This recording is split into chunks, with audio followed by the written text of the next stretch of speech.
ছেলেবেলায় সন্ধ্যা নামতে উঠোনে বসে যেতাম গরম ঘুগনি খাবো বলে।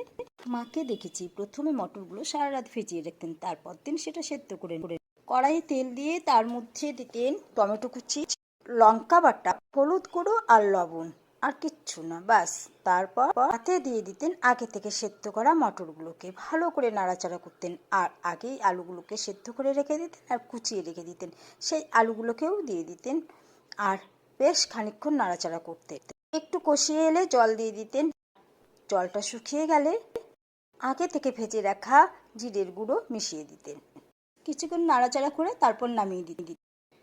মায়ের হাতের সেই পুরনো স্বাদ ফিরিয়ে আনার চেষ্টা করেছি, কারণ খাবার শুধু স্বাদ নয়, তা একটা সময়, একটা অনুভব, অনেক ভালোবাসার ছোঁয়া মিলিয়ে তৈরি হয় একটা খাবার। আমার আজকের রান্নাঘরের গল্পে মায়ের স্মৃতিতে পুরনো সেই ঘুগনি।